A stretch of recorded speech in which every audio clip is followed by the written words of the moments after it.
In other countries, if, for example, you have to resign with the good reasons, Yes. you receive JKP. For example, you get disabled or you get the mental illness, etc. You cannot continue working in this company, and then you resign from your side. Not the company dismiss them, but the JKP in other countries cover these cases.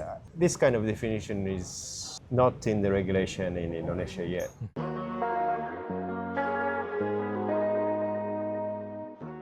What is the definition of dismissal? PHK should be dismissal, Dismissal, right? yeah.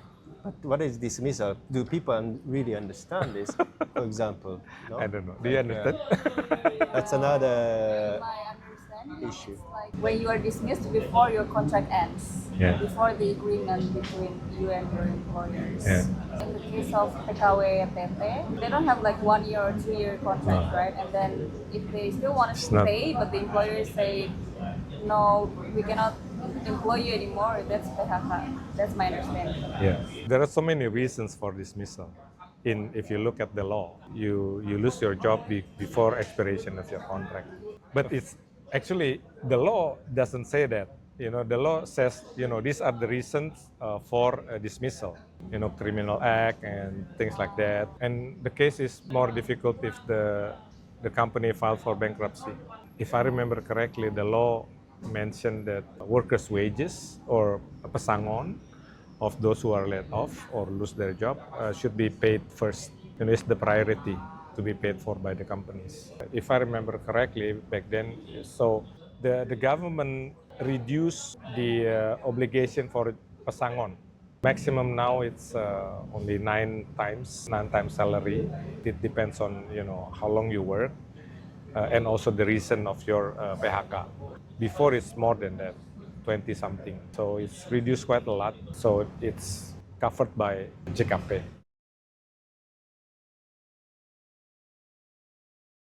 The reason why I brought up the definition of PHK, by the way, is now it's quite unclear also, or it's probably too restricted. Only one case or two cases when the company bankrupt, Yeah.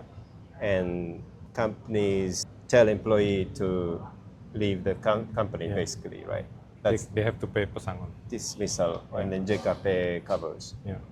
In other countries, if, for example, you have to resign with the good reasons, Yes. you receive also JKP. JKP. For example, you get disabled or you get the mental illness, etc. You cannot continue working in this company, and then you resign from your side. Not the company dismiss them, but the JKP in other countries cover these cases. It's voluntary resignation with good reasons, Yeah. or just cause of good Yeah. reasons. Yeah. So it's understandable reasons, because you cannot perform.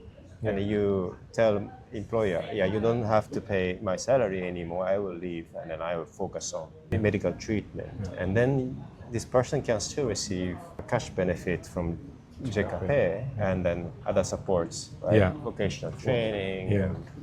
and the return to work. This kind of definition is not in the regulation in Indonesia yet.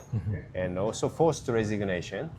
If you have to resign because your employers harass you, and then employers ask you to move to the other province, for example. Yeah.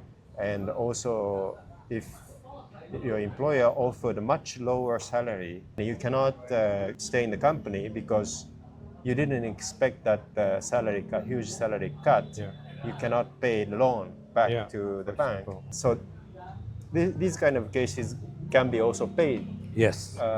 in other countries by JKP, right? As like forced resignation, Yes. or the voluntary resignation with a good reason. Yeah. But these definitions are not not there. in the current JKP policies in Indonesia. Yeah. And I think that's the next step. To improve. I think so.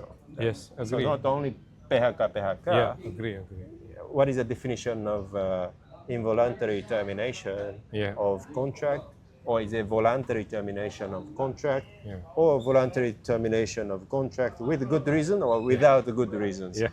I think these kind of definitions are detailed in other countries' legal framework, but here it's still at the startup phase of in JKP. other countries, do such provisions are put in the law or in the implementing regulation?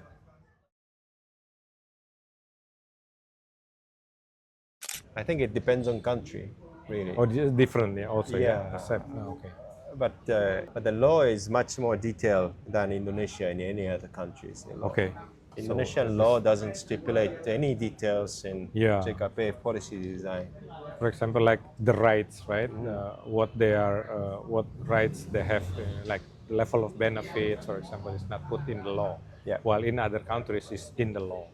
So if they want to change it, they have to change the law. So it's not easy for the government to change the law.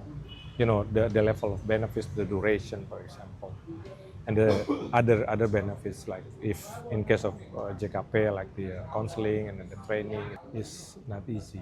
I think that now the law only stipulates who pays contributions. Yes, That's it. that's it. And when they can receive benefit, JKP benefit, bankruptcy, And when they PHK. cannot receive JKP benefits. But it doesn't say, I guess, how many months, how Yeah. much, and Yeah. How much contribution they have to pay. Yeah. All these regulated by the government regulation. Yeah. So Instead the of the law law. actually gives up all these details. I mean, the law means basically the parliament, right? The parliament authorized the government to freely decide Yeah. without parliament involvement. So as long as the government has a goodwill and they can keep improving, Yeah. but usually other countries, the law limit the role of the government Too. to change the policy design. Yes. But I don't know which is better Better for Indonesia. Because, for example, the Korea, I looked at the policy changes in the past, and they keep changing the law, like every It's year. easy for them to change Every the law. year they reform the law. Yeah. Japan also is the same. But Here, I don't think the system is like that. yeah, but I think Law, JKP law. I mean, social JKP protection law. law, JKP law, you know. So social protection law should be, you know, the provision on the benefits and contributions should be in the law, not in the implementing regulation. The thing is, even though, for example, the case of Korea, right, they can change the law like almost every year, for example. But the change involves the people's representative, right? The legislative body, not just the executive body, not just the government. So I think that's important for a democratic country like Indonesia. Right? They change the law every year, it's okay, as long as there's involvement, there's a consultation with the representative of the people. I think that's important point. At least maybe with the major design, no? Yeah, Like the major design. or the basic rule. So, for example, the law doesn't have to mention how much contribution should be, but the law can possibly set the formula. Or procedures, yeah? Yeah, procedure or formula. Formula, even. Like when the inflation Yes. is X percent, So, that need to be considered for the increase in the benefit, Yes. the ceiling of the benefits, etc. You know, So- it doesn't have to be exactly. That doesn't have to regulate the absolute amount every Yeah, time, yeah. but can set a rule, for example, Yes. and the government can implement that rule yes. and keep changing Yes. the policy design according to the law. If Indonesia could only improve one part of its unemployment protection system, which would make the greatest difference?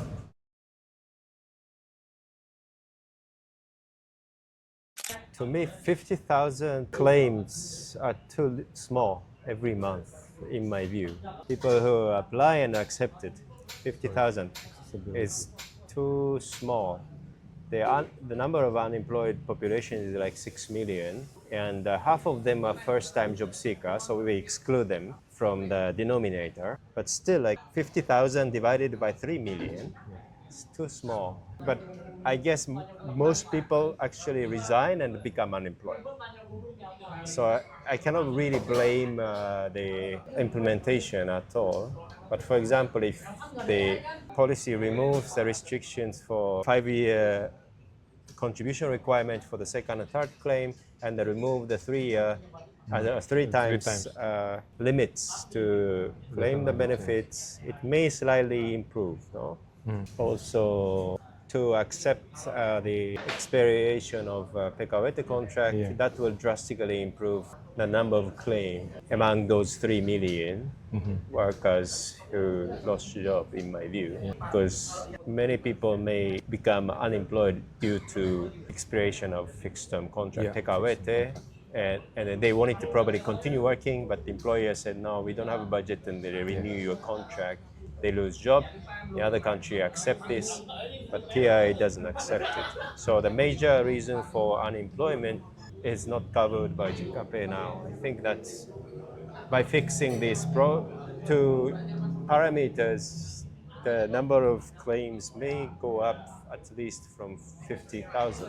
50,000 is too small for this big country, in my view. Agree. Yeah. Yeah. For me, first is the benefits coverage.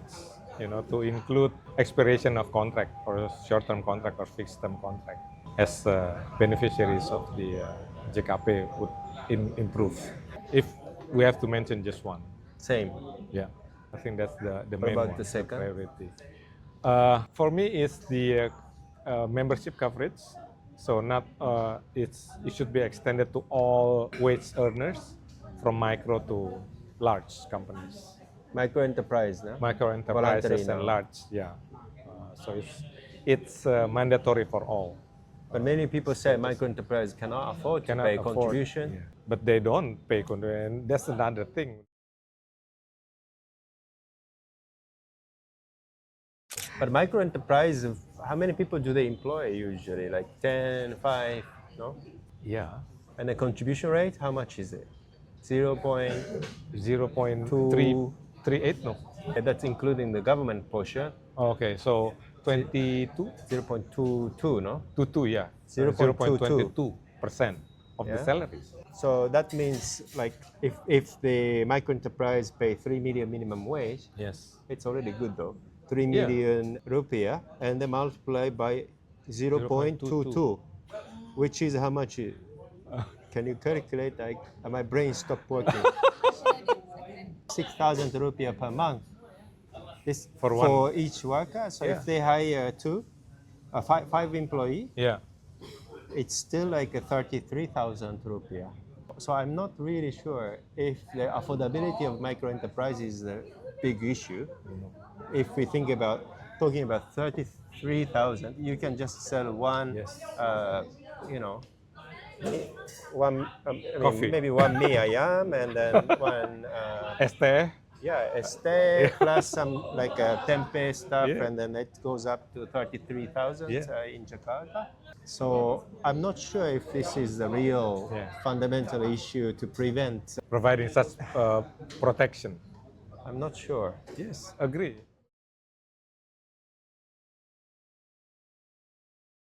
They call it, recomposition of JKK contribution.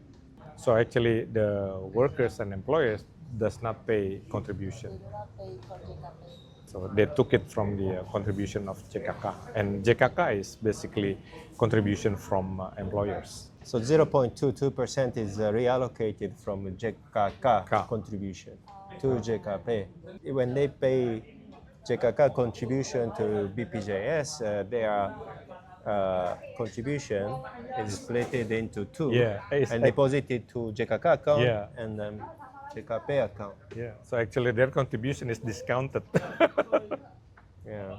And I think one of the more important things, because of this recomposition arrangement, the JKK contribution is used for JKP purpose, no? Yeah. But what is unfair is micro enterprise also pay JKK contribution. And yet they don't get JKP benefit. Do you get my point? Yeah. So basically, employees in micro enterprises are not entitled For JKP. for JKP, even though their employers are paying contributions to JKP. This is the current situation. To JKK, yeah. So this is the situation. So it's not actually additional. No, it's already there. But again, to be fair, because the JKP requires a JHT contribution to enroll their staff, employers in micro enterprises see it as a more cost. Cost, yeah. because JKP alone is cheap, Yeah. as I just calculated. But to Yeah, enroll the their staff requirement, yeah, in JKP program, they have to pay KK. JHT. yeah, JKK, Contribution. JKM, JHT, and JKN, and JKN, 4, including JKN. Yeah. So it's not the problem of JKP contribution, but the arrangement requirements. Yeah. In There's my also view. another thing that the constituents would consider changing the requirement for becoming the member of. And JHT contribution is the most expensive one among Yes. all programs, by the way. Yes. If it's a combination of JKP contribution, JKK contribution, and JP contribution, it should be much lower. Because JHT is the most expensive program Yes. among all. Yeah. In total, 5.7%. Yeah.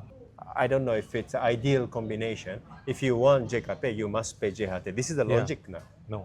But the JKP contribution itself is very low, while JHT contribution is usually very high in any other countries. Singapore, Malaysia, much Provident higher. fund, yeah. Malaysia, 24% for JHT. So by design, if JHT program want to provide better benefits, then they need to collect more. Yeah. But the The JP is contribution, relatively much higher. cheaper. Yeah. So the combination of JHT and JKP is a kind of mismatching in my view. The cheap program and the more expensive program combined together, and then micro enterprise cannot Cannot enter afford. because it's combination of expensive one and a very cheap one in general from policy perspective.